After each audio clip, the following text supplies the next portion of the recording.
নমস্কার, আমি উজ্জ্বল মণ্ডল। আজ আলোচনার বিষয় আকবরের রাজকূটনীতি। এই আকবরের রাজপুতনীতি বা রাজপুতনীতি বলতে কি বোঝায়? মুঘল সম্রাট আকবর সিংহাসন লাভের পর রাজপুতদের জন্যে যে দৃষ্টিভঙ্গি বা ব্যবস্থা গ্রহণ করেছিলেন তাই রাজপুতনীতি নামে পরিচিত। অর্থাৎ রাজপুতদের সঙ্গে সম্পর্ক স্থাপনের জন্য তিনি কয়েকটি নীতি বা পন্থা অবলম্বন করেছিলেন, তাই রাজপুত নীতি নামে পরিচিত। এখন প্রশ্ন হলো, মোগল সম্রাট আকবর কেন রাজপুত নীতি গ্রহণ করলেন? এর কারণ হিসাবে বলা যায়, মুঘল সম্রাট আকবর উপলব্ধি করেছিলেন ভারতবর্ষের মতো একটি দেশ, বৃহত্তর দেশে রাজপুতরা ছিল একটি শক্তিশালী জাতি, যা তাদের স্বতন্ত্র যুদ্ধ কৌশল, তাদের স্বাধীন চেতা মনোভাব ইত্যাদি নানা দিক থেকে তারা ছিল ভারতবর্ষের অন্যান্য জাতির থেকে অনেকটাই এগিয়ে। তিনি মনে প্রাণে বিশ্বাস করতেন যে সর্বভারতীয় সাম্রাজ্য স্থাপন করতে গেলে প্রথম যদি তিনি কারো বাধার সম্মুখীন হন, তাহলে এই রাজপুত রাই হতে পারে। এর জন্যে তিনি মনে করতেন বা তিনি মনে করেন যে রাজপুতরা হচ্ছে ভারতীয়দের দৈহিক শক্তি।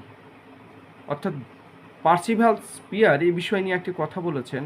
তিনি বলেছেন, ব্রাহ্মণরা যদি ভারতবর্ষের মানসিক শক্তি হয় বা বুদ্ধি শক্তি হয়, তাহলে রাজপুতরা হলো ভারতীয়দের দৈহিক শক্তি।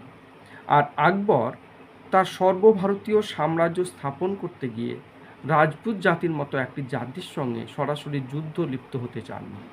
অর্থাৎ তিনি চেয়েছিলেন রাজপুতদের যে স্বতন্ত্র যুদ্ধবিদ্যা, কলা কৌশল, সেগুলিকে তিনি মোগল স্বার্থের কাজে ব্যবহার করতে এবং মোগল সাম্রাজ্যকে আবার সুদৃঢ় ভিত্তির উপর প্রতিষ্ঠিত করতে। এই ছিল তার উদ্দেশ্য। এছাড়াও আরও বেশ কয়েকটি উদ্দেশ্য তার ছিল।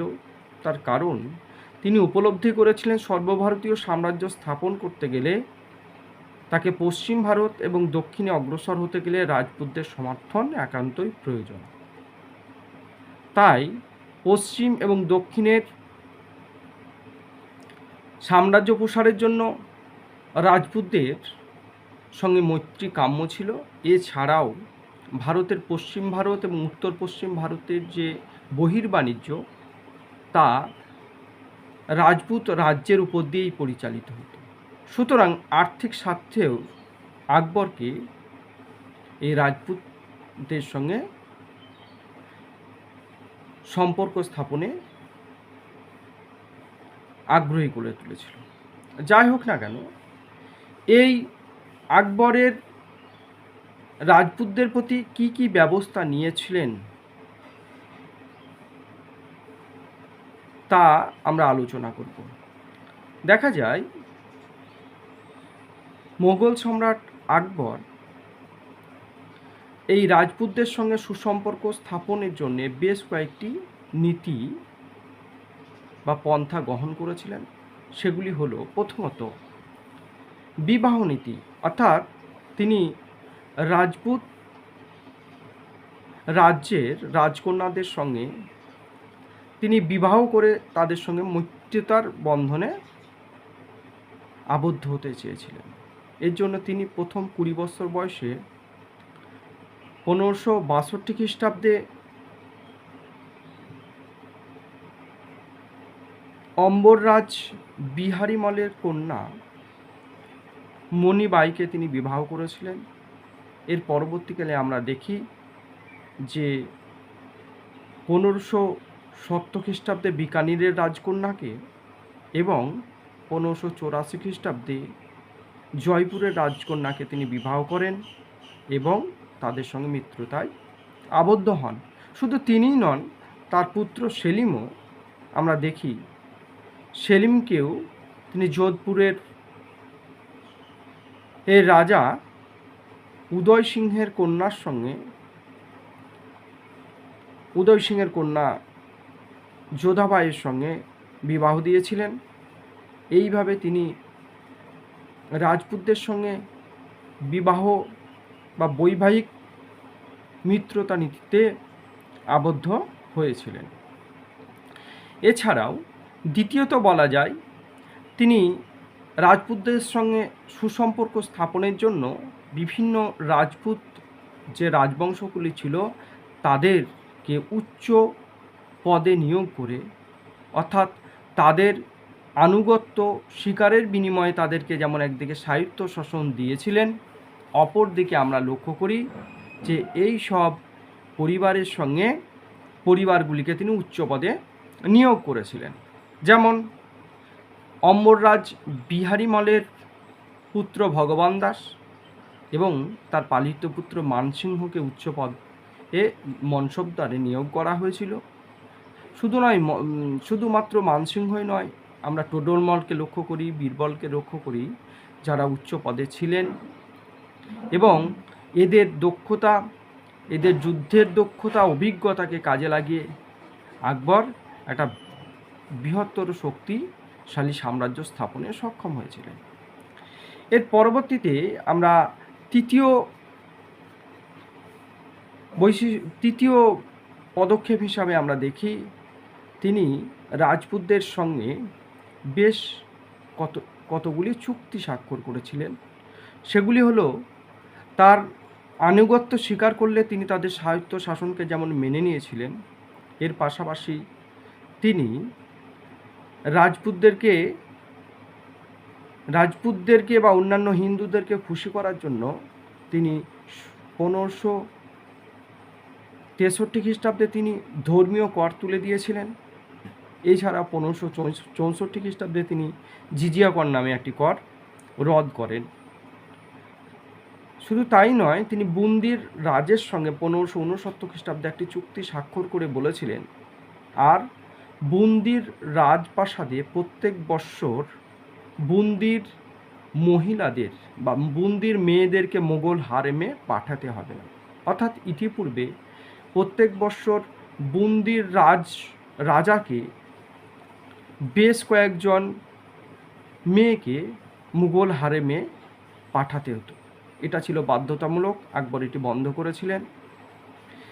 এর পাশাপাশি আমরা দেখি যে নওরাজ বা নববর্ষের দিনে বুন্দির মেয়েরা তাদের পসরা নিয়ে বসত, সেটাও তিনি বন্ধ করেছিলেন। এইভাবে আকবর বেশ কিছু রাজপুতকে সুযোগ সুবিধা দিয়েছিলেন। চতুর্থত দেখা যায় যে সমস্ত রাজপুতরা আকবরের রাজপুত নীতিকে স্বীকার করে নেননি, তাদের সঙ্গে তিনি সরাসরি যুদ্ধে লিপ্ত হয়েছিলেন। এই রকম দুটি রাজ্য হলো মেবার ও মারওয়ার। মেবারের রাজা সংগ্রাম সিংহ 1527 খ্রিস্টাব্দে খানোয়ার যুদ্ধে পরাজিত হয়েছিলেন ঠিকই, কিন্তু তার পরবর্তীকালে তার পুত্র উদয় সিংহ আকবরের বশ্যতা স্বীকার করেননি। ফলে 1568 খ্রিস্টাব্দে আমরা দেখি আকবর মেবারের রাজধানী চিতোর আক্রমণ করেছিলেন এবং উদয় সিংহ সেখান থেকে পালায়ন করে। পরবর্তীকালে উদয় সিংহের পুত্রকে রানা প্রতাপ সিংহ, তিনিও আকবরের বিরুদ্ধে বিরোধিতা করে যান এবং 1576 খ্রিস্টাব্দে আমরা হলদিঘাটের যুদ্ধ লক্ষ্য করি। এর পরবর্তীকালে রানা প্রতাপ সিংহের পুত্র অমর সিংহ আকবরের বাহিনীর সঙ্গে বা তার পরবর্তী শাসকদের সঙ্গে দীর্ঘদিন যুদ্ধ চালিয়ে যান। তাহলে মেবার এবং মারওয়ারের ক্ষেত্রে, অর্থাৎ যারা আকবরদের বশ্যতা মেনে নেয়নি বা আনুগত্যকে মেনে নেয়নি, স্বীকার করেনি, সেই সব রাজ্যগুলো কিন্তু যুদ্ধ চালিয়ে গেছিলেন এবং তাদের সঙ্গে তিনি যুদ্ধনীতি গ্রহণ করেছিলেন। অপর একটি নীতি ছিল আকবরের ক্ষেত্রে, সেটি আকবর উপলব্ধি করেছিলেন রাজপুত রাজ্যের মধ্যে বেশ কিছু দুর্গ রয়েছে, যেসব দুর্গগুলি মোগলদের ক্ষেত্রে, মোগলদের নিরাপত্তার ক্ষেত্রে ক্ষতিকর, সেই সমস্ত দুর্গগুলিকে নিজে হাতে দখল করেছিলেন। ফলে মোগল সাম্রাজ্যের রাজপুতদের যে বিদ্রোহতার সম্ভাবনা, সেগুলো তিনি কমিয়েছিলেন। এইভাবে আমরা দেখি তিনি এই কয়েকটি পদক্ষেপ বা নীতি রাজপুতদের প্রতি গ্রহণ করেছিলেন, যা ইতিহাসে রাজপুত নীতি নামে পরিচিত। এখন দেখা যাক এই রাজপুত নীতির ফলে মুঘলরা কতটা উপকৃত হয়েছিলেন এবং এর পাশাপাশি রাজপুতরাই বা কতটা উপকৃত হয়েছিলেন। এই বিষয়টি আলোচনা করলে দেখা যায় যে এর ফলে মুঘল সাম্রাজ্য যথেষ্টই উপকৃত হয়েছিল। তার কারণ আকবর যে সর্বভারতীয় সাম্রাজ্য, মুঘল সাম্রাজ্য স্থাপনের স্বপ্ন দেখতেন, রাজপুতদের সহযোগিতা লাভের পরে তিনি সেটা বহুলাংশে সফল হয়েছিলেন। রাজপুতদের মৈত্রী, ঐক্য এবং তাদের যুদ্ধ করার কৌশল, নানা বিষয় নিয়ে যদি দেখা যায়, তাহলে আকবর এক্ষেত্রে তাদের সহযোগিতা পেয়ে তিনি তার চিন্তাভাবনাকে বাস্তবে প্রয়োগ করতে পেরেছিলেন। দ্বিতীয়ত বলা যায়, শুধু তাই নয়, তার যে সর্বভারতীয় সাম্রাজ্য দখলের পাশাপাশি বা বিস্তারের পাশাপাশি তিনি একটা শক্তিশালী অভিজাত গোষ্ঠী তৈরি করতে সক্ষম হয়েছিলেন। কারণ আকবর উপলব্ধি করেছিলেন ভারতবর্ষের বিভিন্ন শ্রেণীর মানুষ রয়েছে এবং বিভিন্ন গোষ্ঠীর মানুষ রয়েছে। তাই রাজপুত অভিজাত একটি গোষ্ঠী যেমন তৈরি করেছিলেন, তার পাশাপাশি তিনি অনেকগুলি অভিজাত গোষ্ঠীকে তিনি জায়গা দিয়েছিলেন। সুতরাং এই দিক থেকে বলা যায় মুঘল সম্রাট আকবর বিভিন্ন গোষ্ঠীকে শক্তিশালী করে, যদি কোনো একটি গোষ্ঠী বিদ্রোহ ঘোষণা করত, তাহলে তিনি অপর একটি গোষ্ঠীকে তা দমনে ব্যবহার করতেন। ফলে কোনো একটি গোষ্ঠী যাতে শক্তিশালী না হয়ে উঠতে পারে, এই উদ্দেশ্যের ক্ষেত্রে তিনি বহুলাংশে সফল হয়েছিলেন। এরপরে বলা যায়, এই সফলতার পরে বলা যায় মুঘলরা তাদের সেনাবাহিনীতে যে যুদ্ধ কৌশল ব্যবহার করেছিলেন, সেক্ষেত্রেও তিনি বহুলাংশে সফল হয়েছিলেন। কারণ রাজপুতরা একটা স্বতন্ত্র যুদ্ধ কৌশল ব্যবহার করত, যে কৌশল এবং মুঘলদের যুদ্ধ কৌশল এবং অন্যান্য আঞ্চলিক যুদ্ধ কৌশল একত্রিত হয়ে একটা মুঘল যুদ্ধবিদ্যা, স্বতন্ত্র যুদ্ধবিদ্যার জন্ম হয়েছিল, যা আকবরকে সাম্রাজ্য প্রসারে সাহায্য করেছিল। তাছাড়াও আমরা দেখেছি যে ভারতবর্ষের, বিশেষ করে দক্ষিণ ভারত জয়ের ক্ষেত্রে রাজপুতদের অভূতপূর্ব সহযোগিতা তিনি পেয়েছিলেন এবং বীরবল, টোডরমল, মানসিংহের মতো দক্ষ ব্যক্তিরা আকবরের রাজস্ব, প্রশাসন বিভিন্ন বিভাগে উপস্থিত থেকে সেই সব বিভাগকে যথেষ্ট এগিয়ে নিয়ে গেছিলেন। তো এই দিক থেকে আকবরের রাজপুত নীতি বহুল অংশে সফল হয়েছিল, এটা বলা যুক্তিযুক্ত। অপরদিকে বলা যায় এতে রাজপুতরা কতটা উপকৃত হয়েছিলেন। একদিকে এদিক থেকে দেখতে গেলে আকবরের রাজপুত নীতিতে রাজপুতরা আকবরের আনুগত্য বা বশ্যতা স্বীকার করার মাধ্যমে তাদেরকে আর ভবিষ্যতে কখনো মুঘলদের আক্রমণ শিকার হতে হয়নি। অর্থাৎ তারা স্বাধীনভাবে স্বায়ত্ত শাসন সেই অঞ্চলে চালিয়ে যেতে পেরেছেন। এটা যেমন একটি তাদের ক্ষেত্রে সুবিধা। এছাড়াও তারা মুঘল প্রশাসনের বিভিন্ন উচ্চ পদ লাভ করে, সম্মানীয় পদগুলিতে তারা দীর্ঘদিন থাকে, সেটাও তাদের কাছে যথেষ্ট গুরুত্বপূর্ণ। এছাড়াও রাজপুত রাজ্যগুলি বিভিন্ন মুঘল প্রশাসন ছাড়াও বিভিন্ন স্থানে ভারতবর্ষের বিভিন্ন স্থানে তারা জায়গির লাভ করে সেই সব অঞ্চলে তারা শক্তিশালী হয়ে উঠেছিল।